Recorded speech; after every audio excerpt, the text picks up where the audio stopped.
Assalamualaikum warahmatullahi wabarakatuh.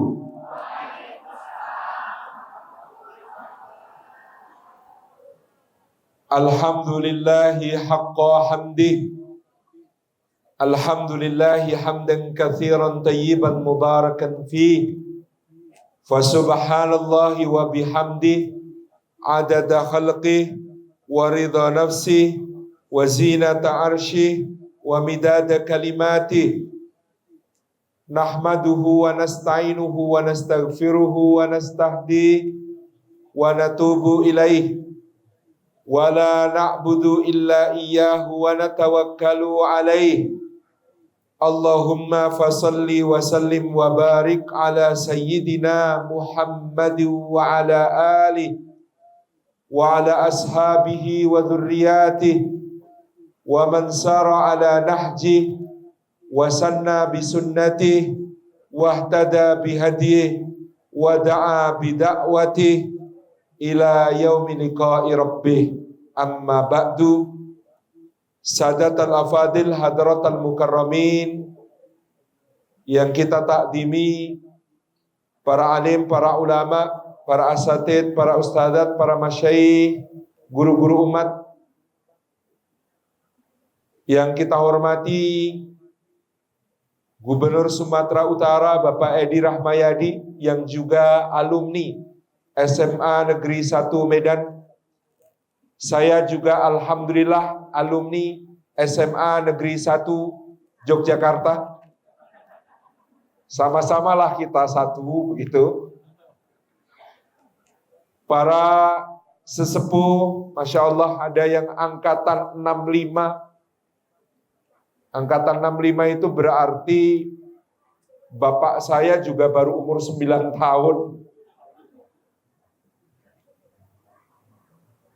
Ada yang angkatan 70-an, 80-an, 90-an. Masya Allah. Para tokoh masyarakat, para pejabat, para pengusaha, ya kalau alumni SMA 1, macam-macam profesi. Dan seluruh hadirin hadirat, Bapak Ibu, Abang Kakak, seluruh alumni SMA Negeri 1 Medan, dan anggota dari Muslim Semansa Medan Bergerak, MSMB. Segala puji bagi Allah yang menghimpun kita pada kesempatan sore hari ini, terhimpun di dalam majelis ilmu dan majelis ukhuwah. Mudah-mudahan setiap langkah yang kita tempuh, tiap tapaknya menjadi pemudah jalan kita semua menuju surga.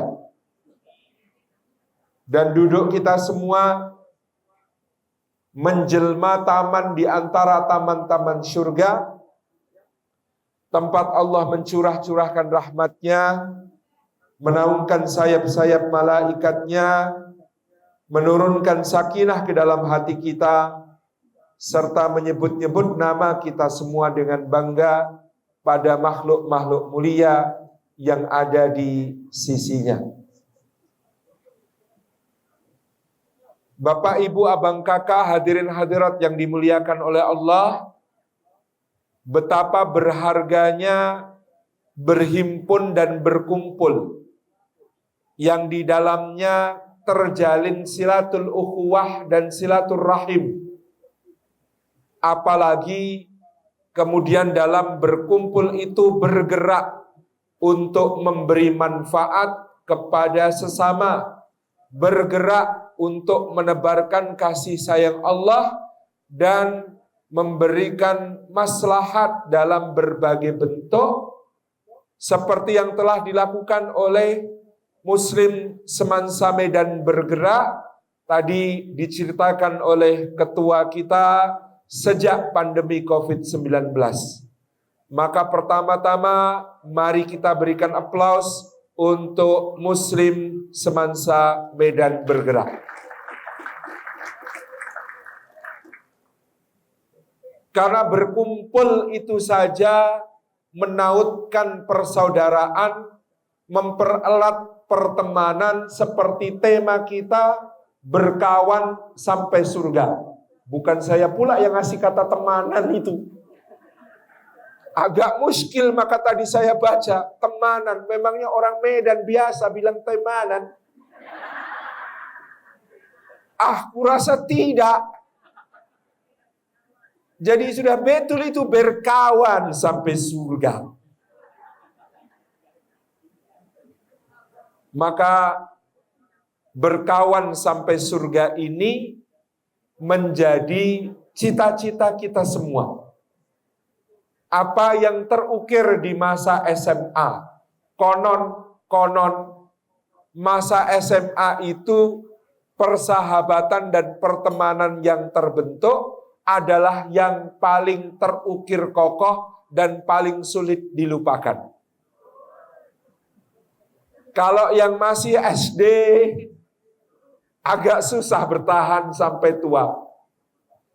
Yang masih SMP karena banyak yang masih dalam keadaan akil balik, proses perubahan dari remaja menuju dewasa, maka tidak terlalu kuat bondingnya. Masa kuliah, karena kalau sudah semester lanjut, biasanya mata kuliah yang diambil bisa berbeda-beda, tergantung nasib dari IPK-nya.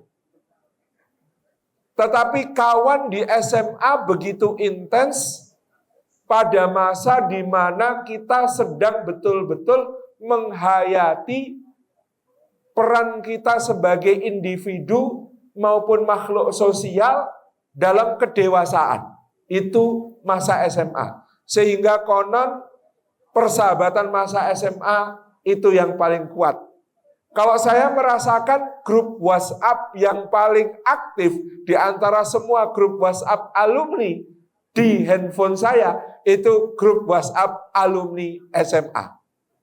Saya tidak tahu kalau Bapak Ibu mungkin berbeda, tetapi kalau saya merasakan memang mungkin masa SMA mengukirkan kenangan-kenangan yang lebih sulit dilupakan. Karena itu mohon para suami dan para istri tetap waspada. Karena memang sesungguhnya apa yang terukir di masa SMA itu tadi menjadi persahabatan yang kuat dan sukar dilupakan. Bapak Ibu, abang kakak yang dimuliakan oleh Allah Subhanahu wa taala, tadi sudah dibacakan kalam-kalam suci tentang persaudaraan. Dan Allah Subhanahu wa taala mengatakan kepada kita, innamal mu'minuna ikhwatun fa aslihu baina akhawaikum wattaqullaha la'allakum turhamun. Kata Allah, innama, hanya saja, artinya ini batasan penting. Hanyalah, kiranya, al-mu'minuna, orang-orang beriman itu ikhwatun, terikat dalam persaudaraan.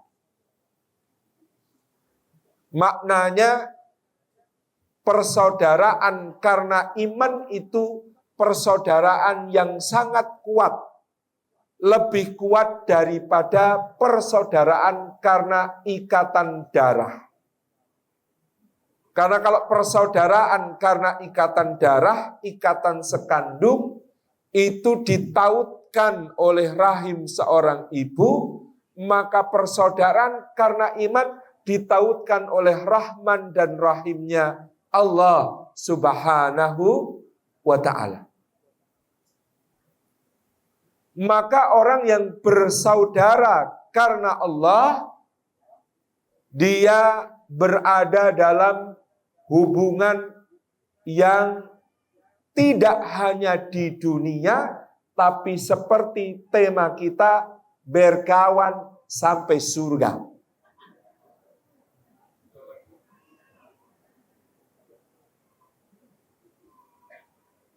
Karena apa? Karena pertemanan karena Allah, persahabatan karena Allah, persaudaraan karena Allah, itu menjadi salah satu mukjizatnya iman. Maka Rasulullah Shallallahu Alaihi Wasallam mengatakan, barang siapa saling mencintai karena Allah, berjumpanya karena Allah, berpisahnya karena Allah, maka dia telah merasakan manisnya iman.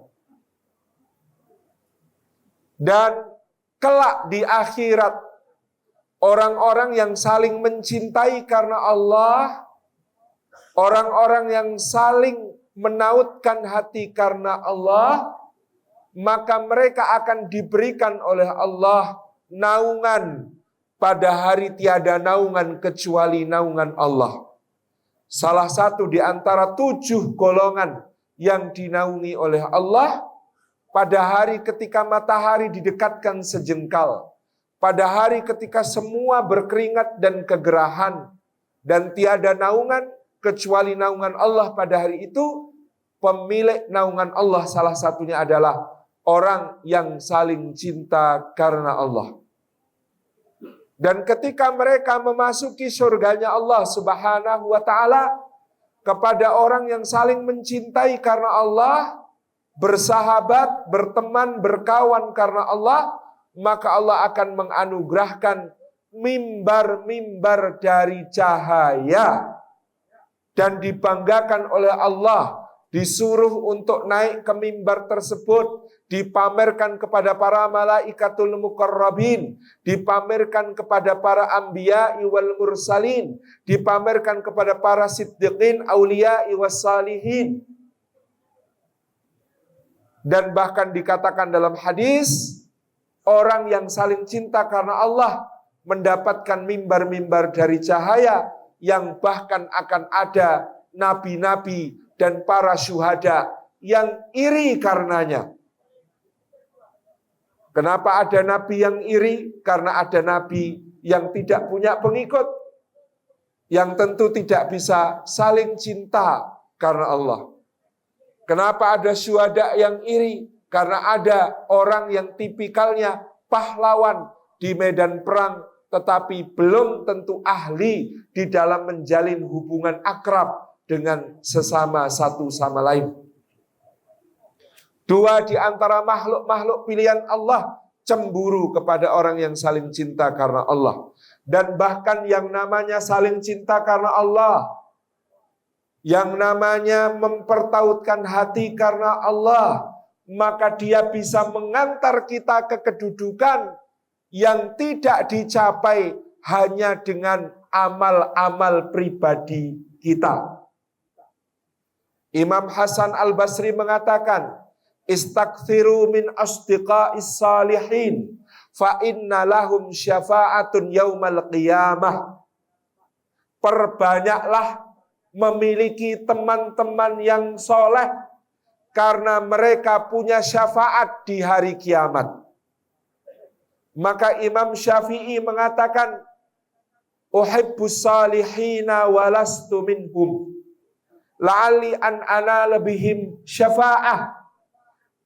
Aku mencintai orang-orang soleh, meskipun kalau dilihat-lihat aku ini mungkin tidak termasuk di antara mereka. Demikian itu supaya aku bisa meraih syafaat dengan cintaku kepada mereka. Satu petunjuk yang lebih jelas datang dalam hadis yang dibawakan oleh sahabat Anas ibni Malik radhiyallahu anhu kepada kita, bahwa pada suatu hari telah datang seseorang kepada Rasulullah sallallahu alaihi wa alihi wa sahbihi wasallam. Orang itu berkata, ya Rasulullah, matas sa'ah. Ya Rasulullah, kapan kiranya kiamat itu datang? Maka Nabi sallallahu alaihi wasallam menjawab. Apa jawaban Nabi? Apakah ada hitungannya, ada rumusnya kapan datangnya kiamat? sekian tahun, sekian bulan, sekian hari? Tidak. Nabi SAW mengatakan, apa yang sudah engkau persiapkan untuk menghadapinya. Jadi ketika ada orang tanya kapan kiamat, jawabannya adalah pertanyaan yang lebih penting dari soal kapan, yaitu apa yang sudah kita persiapkan untuk menghadapinya. Jadi kadang-kadang di dunia ini ada pertanyaan yang tidak terlalu penting untuk dijawab, tapi kita perlu merenungkan di balik pertanyaan itu ada pertanyaan yang jauh lebih mendasar. Apa yang sudah kau persiapkan untuk menghadapinya? Orang ini lalu berkata, la syai' illa wa ana uhibbullaha wa rasulah. Tidak ada ya Rasulullah yang bisa saya persiapkan kecuali saya ini berusaha untuk mencintai Allah dan mencintai Rasulnya. Maka Nabi SAW memberikan komentar kalimat beliau, anta ma'aman ahbabta, engkau akan bersama dengan yang kau cintai. Di dalam riwayat lain, yuhsyarul mar'u ma'aman ahabba.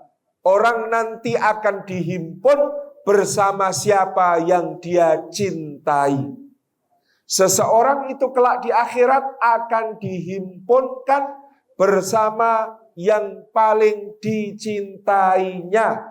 Maka pilihlah siapa yang paling kita cintai itu.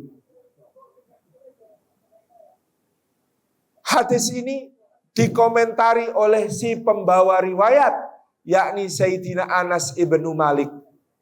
Kata beliau, seandainya ada orang yang hendak menukar hadis ini, kalimat Rasulullah ini, anta ma'aman ahbabta ini, dengan sepenuh bumi berupa emas, tidak pernah akan aku berikan.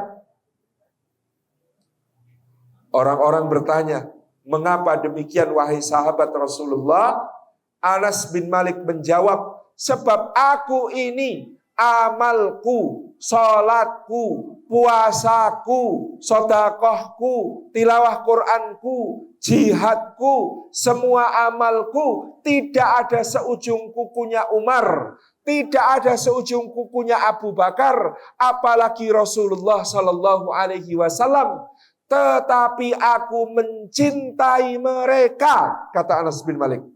Maka sebab aku mencintai mereka itu, meskipun amalku tidak ada seujung kuku mereka, aku masih punya harapan kelak di surga, surgaku sama dengan surganya mereka.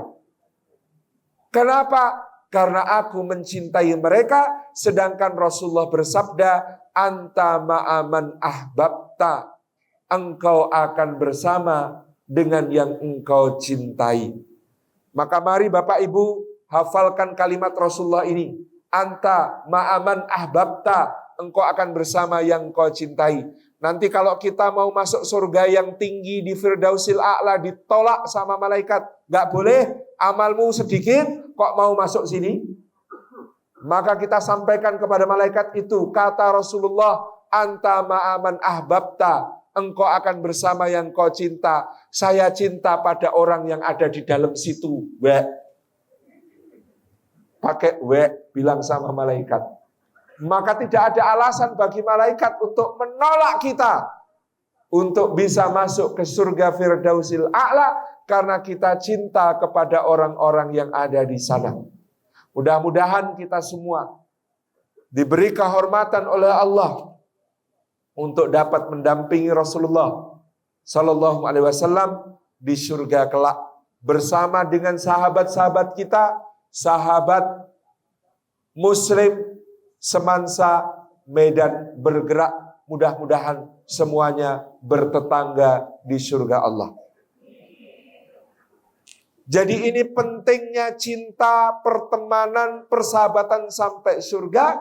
Dia harus karena Allah, dengan cara yang diridai Allah, dalam rangka mencari ridha Allah.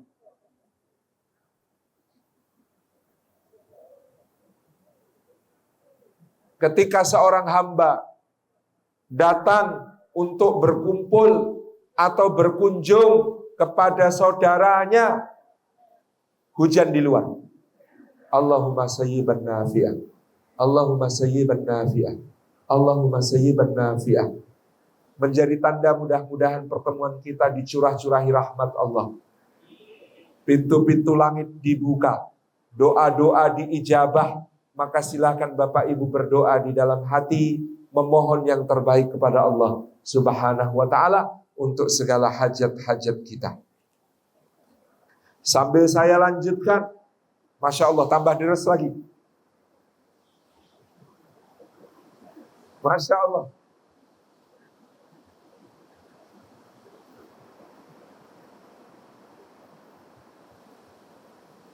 Innamal mu'minuna ikhwatun. Maknanya mukmin itu berukhuwah, bersaudara. Maka untuk berukhuwah, bersaudara diperlukan rukunnya ukhuwah.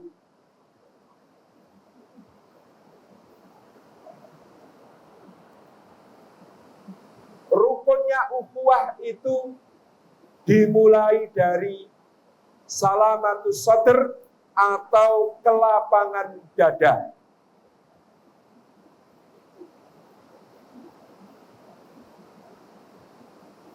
Maka di dalam bersaudara kita dituntun untuk lapang dada dan berprasangka baik kepada saudara kita, kepada sesama kita.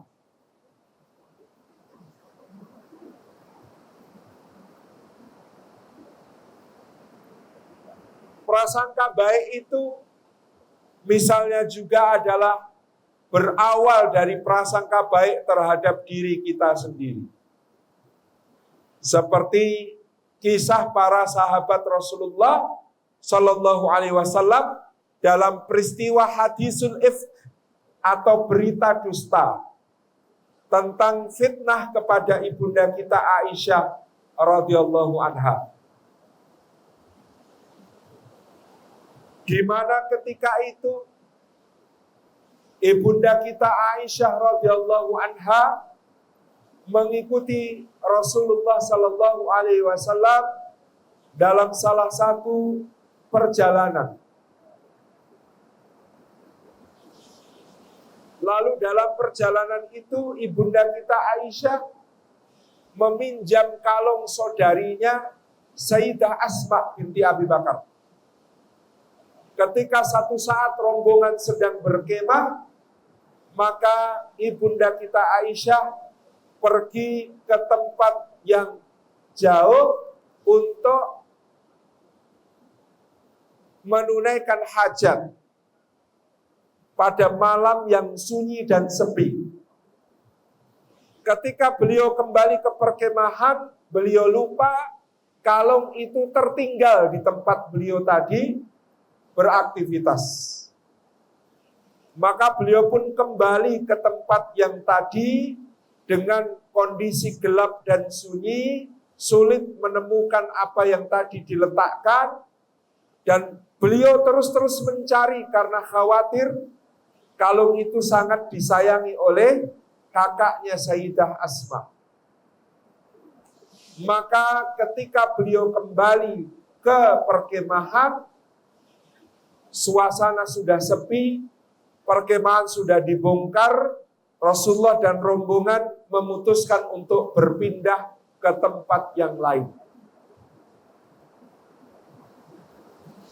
Maka di situ ibunda kita Aisyah memutuskan untuk menunggu.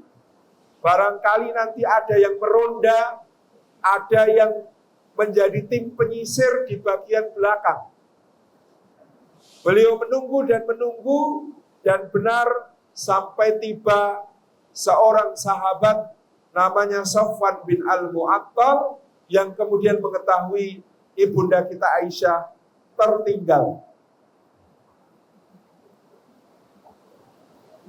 Maka kemudian dia segera menderungkan untanya dan mempersilahkan ibunda kita Aisyah naik. Lalu mereka pun menuju menyusul Rasulullah dan rombongan yang sudah berjalan jauh. Rombongan baru tersusul keesokan harinya ketika matahari sudah tinggi.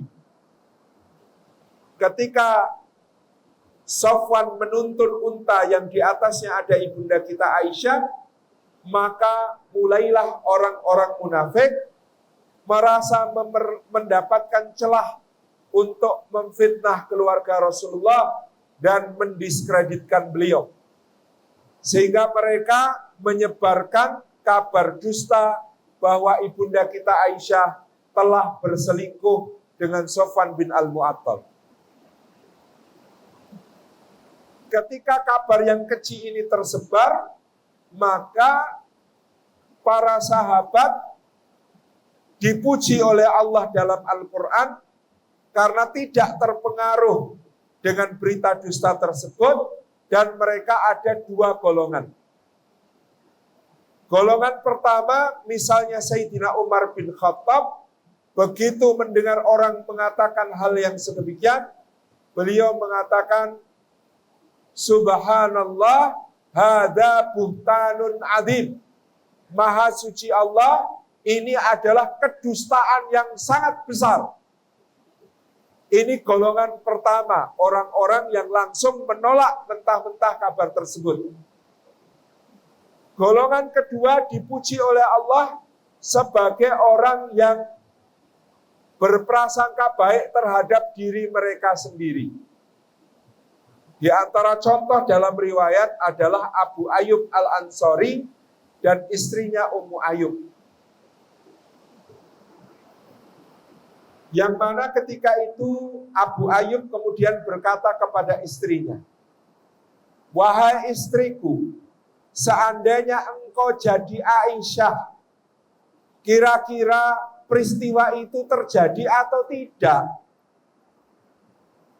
Lalu Ummu Ayyub berkata, Subhanallah, sejelek-jeleknya aku, yang namanya perbuatan seperti itu adalah perbuatan keji yang menjijikkan. Demi Allah, aku bahkan tidak akan terfikir untuk yang sedemikian.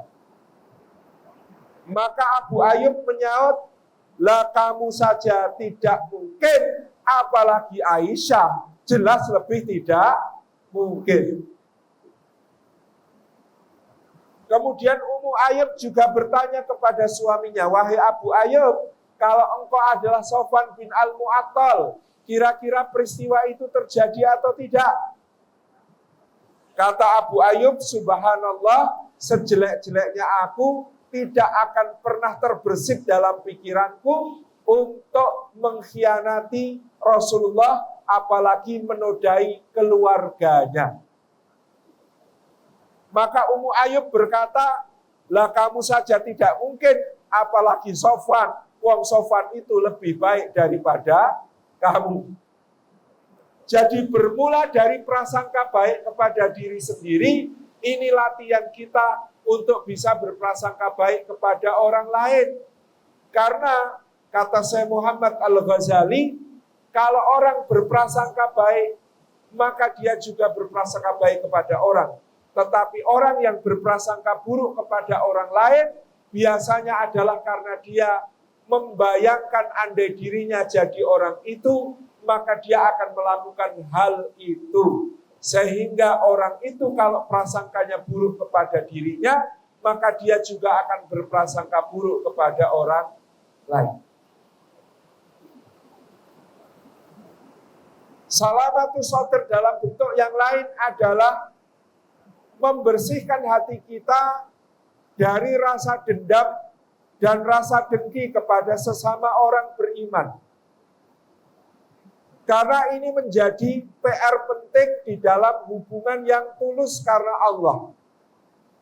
Jangan sampai kita menjadi orang yang kepada sesama berada dalam kondisi dendam atau juga berada dalam kondisi dengki. Ghil maupun hasad. Maka barang siapa yang bisa membersihkan dendam dari hatinya, dia sudah berada di surga sejak di dunia. Karena sesungguhnya orang yang paling tersiksa adalah orang yang tidak bisa memaafkan kesalahan saudaranya. Al-Quranul Karim dari awal sampai akhir, kalau kita simak, selain perintah mohon ampun kepada Allah, tidak ada perintah untuk minta maaf kepada sesama. Karena seharusnya minta maaf itu otomatis. Kalau salah, ya minta maaf, tidak perlu diperintahkan. Tetapi Al-Quran justru memerintahkan memberi maaf. Dan memotivasi orang memberi maaf. Menjanjikan pahala tak terhingga bagi yang memberi maaf. Dan memuji orang-orang yang memberi maaf. Allah memuji wal kadhiminal ghaidha wal afina 'anil nas. Terpujilah orang yang menahan marah dan memaafkan sesama. Dan Allah memotivasi untuk memaafkan. Wal ya'fu wal yasfahu ala tuhibbuna ayaghfirallahu lakum. Maka hendaklah mereka memaafkan dan berlapang dada. Memangnya kamu tidak suka kalau Allah mengampuni dosa-dosamu? Dan Allah menjanjikan pahala tak terhingga bagi yang memaafkan. Faman afa wa aslaha fa ajruhu 'ala Allah. Siapa yang memaafkan dan mendamaikan, maka pahalanya menjadi tanggungan Allah. Dan Allah memerintahkan memberi maaf. Khudil afwa wa'mur bil urfi wa'arid 'anil jahilin.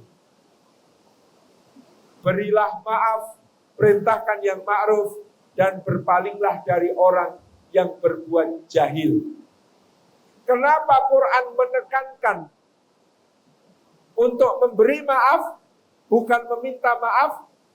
Karena kalau ada si A sama si B, si A salah sama si B, si A belum minta maaf, si B belum memaafkan, maka siapa yang lebih menderita? Siapa yang lebih terganggu misi hidupnya untuk beribadah kepada Allah? Yang belum memaafkan. Si A belum minta maaf, ketemu dengan si B yang belum memaafkan. Siapa yang rikuh? Yang belum memaafkan. Datang ke masjid, ternyata yang ngimami orang yang belum dimaafkan. Sholatnya jadi malas. Datang ke pertemuan, yang belum dimaafkan ikut datang. Maka menjadi ganjalan di hati. Mukanya itu loh, kayak nggak punya dosa. Padahal salah sama saya, belum minta maaf. Ketika tiba waktunya makan bersama, si A makan dengan lahap, nggak merasa bersalah. Si B melihat si A makan dengan lahap, jadi nggak enak makan. Malamnya si A tidur dengan nyenyak. Si B memikirkan kesalahan si A dan si A yang belum minta maaf, akhirnya tidak bisa tidur.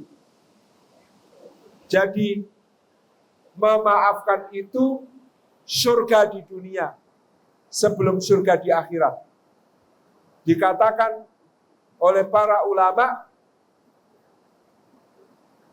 kita memaafkan orang kadang-kadang bukan karena dia layak dimaafkan, tapi karena kita yang tidak layak untuk mengisi hati kita dengan namanya setiap waktu.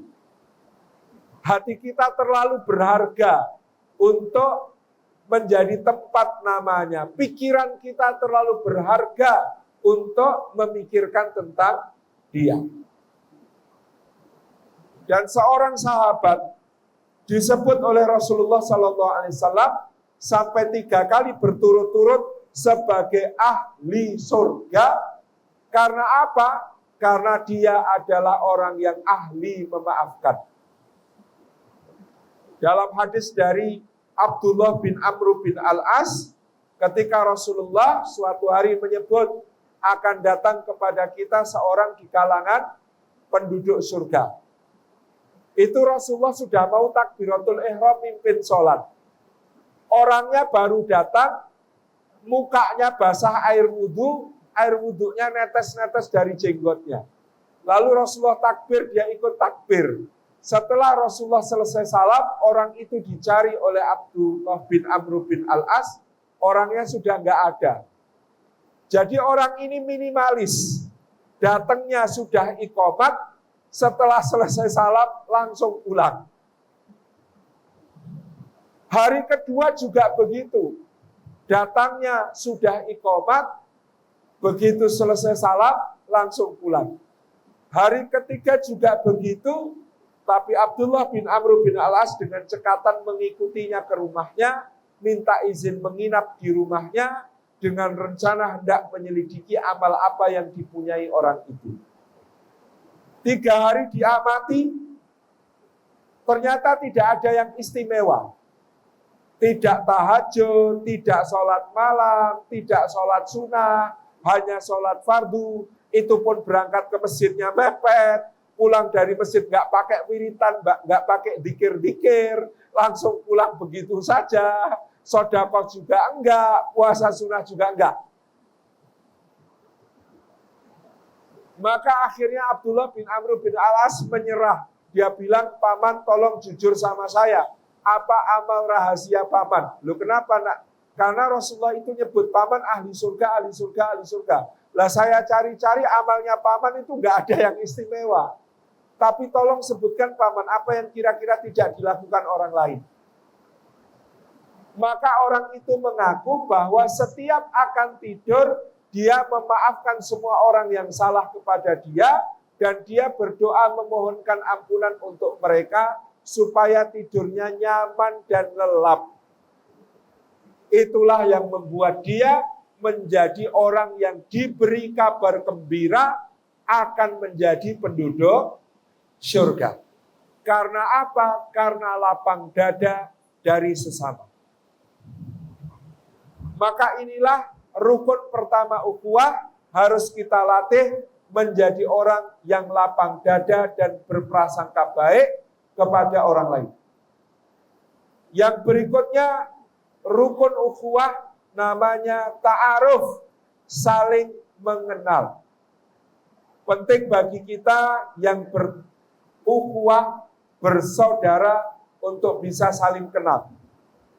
Paling tidak kita tahu nama, mungkin tahu angkatan, mungkin barangkali nanti bisa diselenggarakan acara yang lebih intens untuk bisa saling mengenal satu sama lain, sampai tahu nomor sepatu, sampai tahu seperti apa tipe berjalannya, sehingga kalau dengar langsung kenal itu siapa.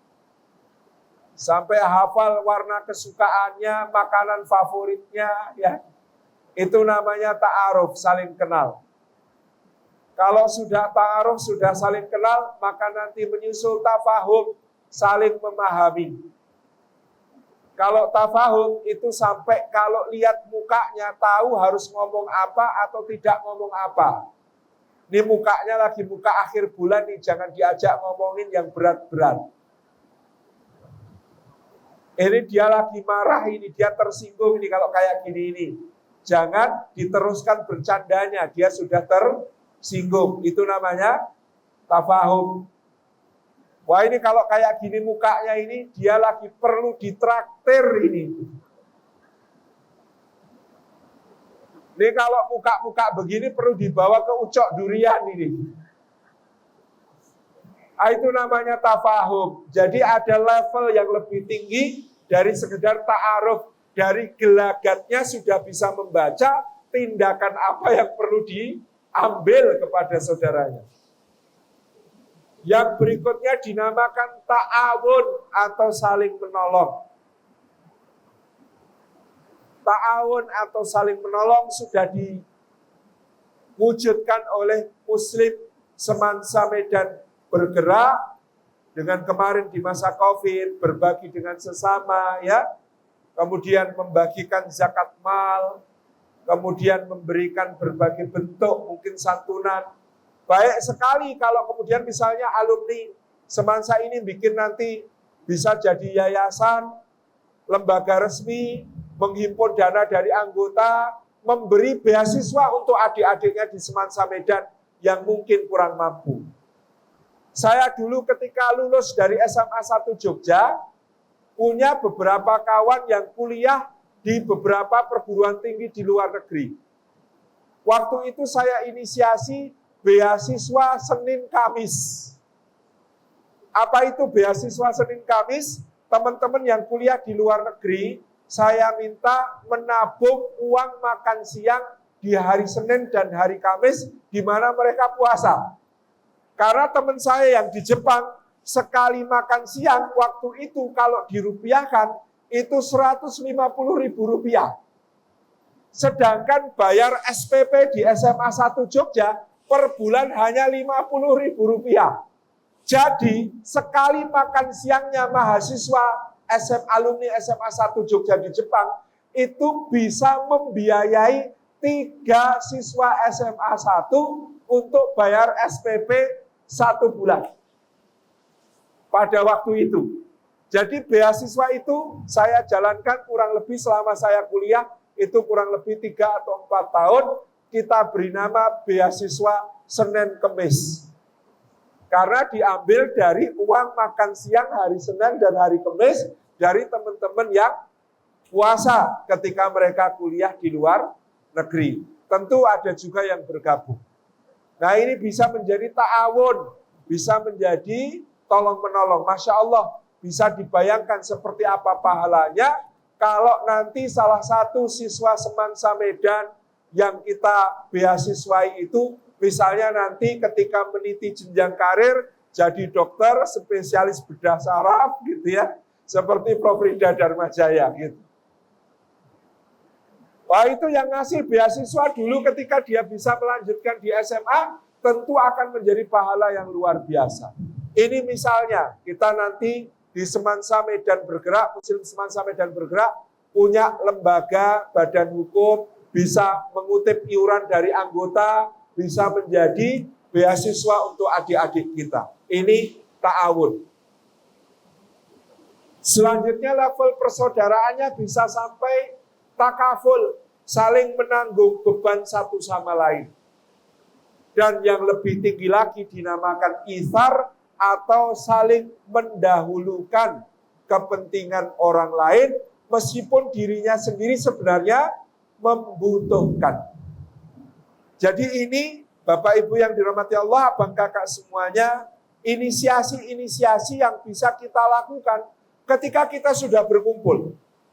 Orang itu kalau kumpul, kalau langsung berpikir manfaat, maka pasti akan dahsyat.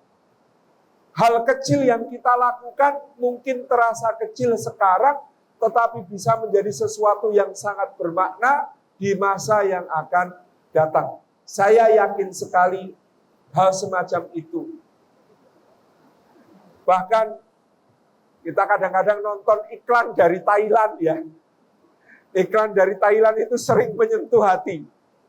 Jadi misalnya ada iklan yang menyebutkan ya bagaimana seorang ibu memanggil ada anak yang terlihat mondar-mandir dan bertampang begitu memelas, lapar ke rumahnya, diberikan makanan dan susu panas sampai begitu lahapnya ya.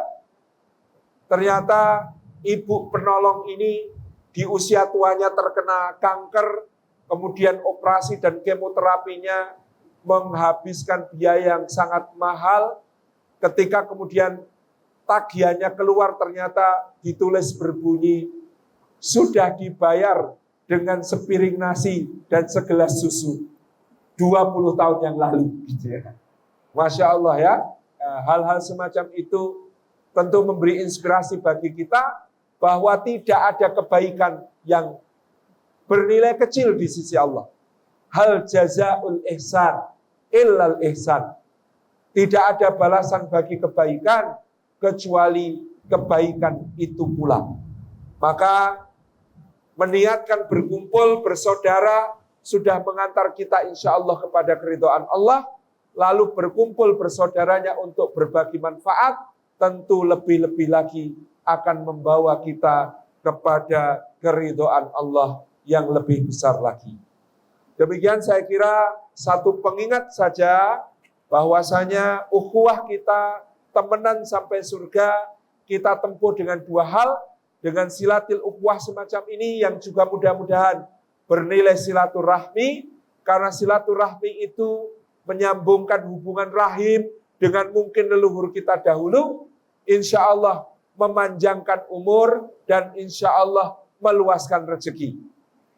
Dan demikian pula dengan tadi kita inisiasi, nanti kumpul-kumpul kita bukan sekedar kumpul, tapi bisa melahirkan amal-amal soleh, tentu menjadi keutamaan yang jauh lebih besar lagi. Jazakumullahu khairan, demikian yang dapat kami sampaikan. Kami kembalikan kepada pembawa acara. Mohon maaf atas segala yang kurang berkenan. Wassalamualaikum warahmatullahi wabarakatuh. Waalaikumsalam warahmatullahi wabarakatuh. Alhamdulillah, jazakallah khair. Kita ucapkan terima kasih kepada Ustaz Salim Abdillah, yang mana selama kurang lebih 60 menit beliau menyampaikan tausiah, menyampaikan ilmunya kepada kita semua. Ustaz di situ. Oh siap. Ya. Jadi kalau di sini ada sesi tanya jawab. Bagaimana? Ini kira-kira ada penonton, ada yang mau bertanya, mungkin satu aja kira-kira. Oh ada. Boleh nggak ya Ustaz ya? Siap. Ayo silakan. Sebelum nanti Ustaz ya, yang di tangan tadi. Ya, oke.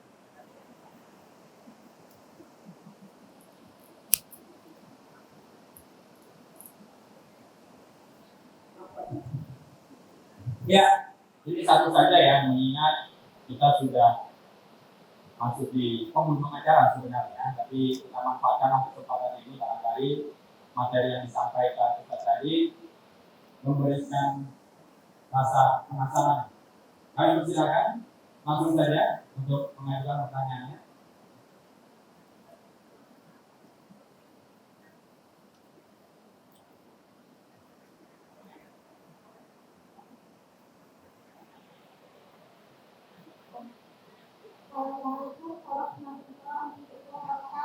Waalaikumsalam warahmatullahi wabarakatuh. Sebelumnya terima kasih atas kesempatannya. Langsung saja izin bertanya Ustaz terkait dengan hubungan Islamiyah yang telah disampaikan. Maka saya ingin bertanya Ustaz, bagaimana kita sekarang sebagai seorang muslim untuk menikmati atau menjalin persaudaraan, hubungan Islamiyah dan bersama Ustaz. Ini saya sebagai Assalamualaikum warahmatullahi wabarakatuh. Waalaikumsalam warahmatullahi wabarakatuh. Mungkin langsung saja Ustaz untuk menjawab pertanyaan yang diajukan tadi. Kami silakan. Baik.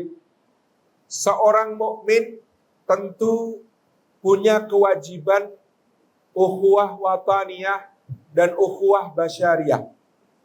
Ukhuwah wataniyah kita, persaudaraan dalam bingkai tanah air dan negeri kita tercinta, sebagaimana juga telah dicontohkan oleh para bapak bangsa, oleh para founding fathers. Kita semua mengikat diri dalam negara kesatuan Republik Indonesia, tentu menjadi tugas kita sebagai seorang mukmin untuk menampilkan akhlak yang paling mulia, bukan hanya kepada sesama mukmin. Perhatikan sabda Rasulullah Sallallahu Alaihi Wasallam. Beliau mengatakan, ittaqillaha haitsuma kunta wa atbi'is sayyi'atal hasanata tamhuha wa khaliqin nasa bi khuluqin hasanin.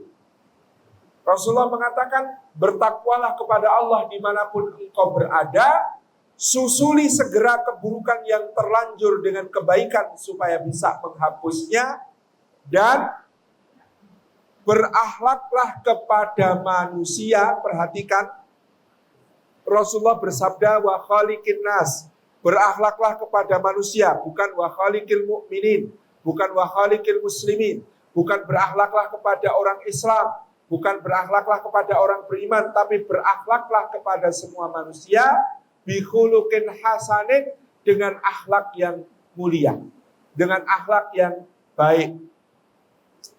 Ketika kita dengan sesama mukmin, maka nama hubungannya ukhuwah dan softwarenya namanya mahabbah, cinta yang timbal balik.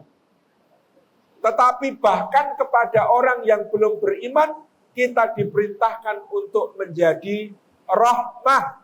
Rahmah itu cinta yang hanya memberi, tak harap kembali, bagai sang surya menyinari dunia. Karena ada bingkai di sana, yakni dakwah untuk menunjukkan bahwa orang mukmin, orang muslim justru adalah yang paling berhak berakhlak mulia meskipun kepada yang belum beriman, belum berislam. Orang mukmin itu kepada yang belum beriman, belum berislam memperlakukan dengan baik sebagai bagian dari syiarnya.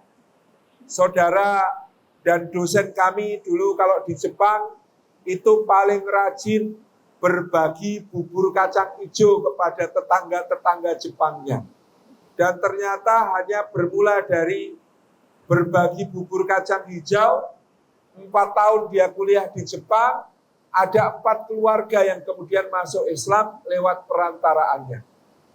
Sederhana ajaran Islam itu. Kepada tetangga kita meskipun dia bukan orang beriman, bukan orang Islam, dia punya hak sebagai tetangga untuk tidak disakiti. Apa menyakiti tetangga itu? Rasulullah mengatakan termasuk menyakiti tetangga, memasak makanan, baunya sampai ke hidungnya, rasanya tidak sampai ke mulutnya. Maka Rasulullah mengatakan kalau masak perbanyak kuah biar bisa dibagi sama tetangga. Ini tentu tradisi atau sunnah yang baik yang perlu kita hidupkan. Ketika kita memasak, memperbanyaknya untuk bisa tetangga-tetangga kita ikut merasakan apa yang menjadi hidangan di rumah kita misalnya. Jadi ukhuwah watoniyah dan ukhuwah basariyah, umat Islam tidak pernah punya masalah dengan itu. Karena apa? Memang risalah Rasulullah SAW itu agar kita sebagai umatnya juga menjadi rahmat bagi semesta alam. Adillatin alal mu'minin, a'izzatin alal kafirin. Ya, menunjukkan kelembutan kepada sesama orang beriman, sekaligus menunjukkan kemuliaan di depan orang kafir. Bagaimana cara menunjukkan kemuliaan di depan orang kafir yang tidak musuh kita? Tentu caranya dengan menampilkan akhlak yang paling mulia. Itulah dalam hal ukhuwah watoniyah maupun ukhuwah basyariyah. Demikian, mudah-mudahan bermanfaat.